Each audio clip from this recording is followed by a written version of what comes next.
Vous êtes-vous déjà demandé ce qui fait d'une légende une légende? Ce n'est pas seulement la gloire, les victoires éclatantes ou la couleur rouge iconique. C'est la capacité à se relever, encore et encore, après chaque chute. Aujourd'hui, on plonge dans l'histoire de Ferrari, une saga faite de passion, de tragédie et d'une résilience à toute épreuve.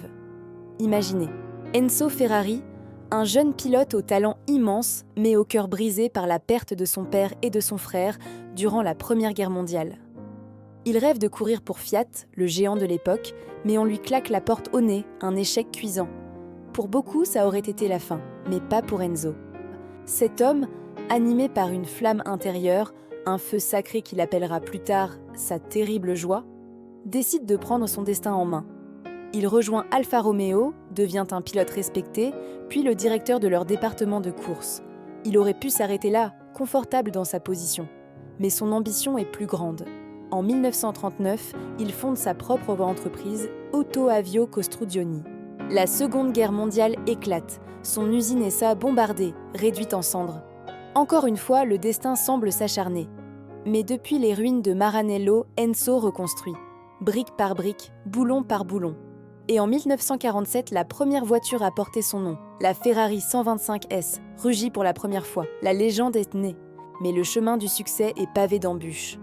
Les années 50 sont glorieuses sur la piste, avec des titres mondiaux, mais elles sont aussi terriblement sombres. La course est un sport mortel. Enzo perd ses pilotes, ses amis. Le plus grand drame survient en 1956, avec la mort de son propre fils, Dino, à seulement 24 ans. Un père dévasté, un empire ébranlé. On dit qu'Enzo ne sourira plus jamais de la même manière. Pourtant, il continue. Pour Dino, pour la promesse qu'il lui a faite.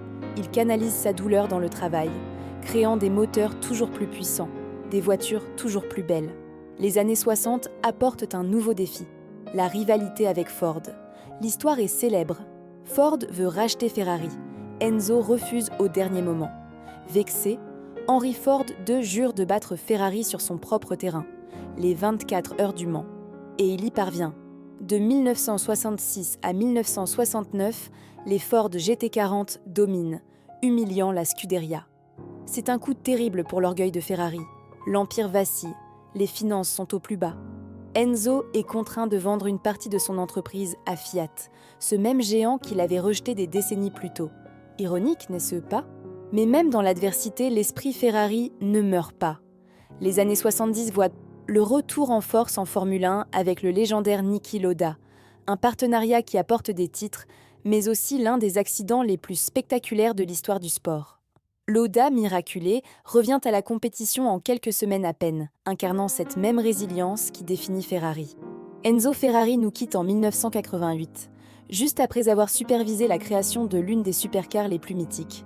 Aujourd'hui encore, Ferrari connaît des hauts et des bas, des saisons difficiles, des erreurs stratégiques, des moments de doute. Mais l'héritage d'Enzo est là, gravé dans chaque moteur, dans chaque ligne de carrosserie. C'est l'histoire d'un homme et d'une marque qui n'ont jamais accepté la défaite, qui ont transformé chaque échec en carburant, chaque tragédie en motivation. La véritable leçon de Ferrari, ce n'est pas de ne jamais tomber, c'est de toujours se relever, plus fort, plus déterminé, prêt à affronter le prochain virage. Merci d'avoir regardé. Si cette histoire vous a inspiré, n'oubliez pas de liker la vidéo, de vous abonner et d'activer la cloche pour ne rien manquer. À la prochaine!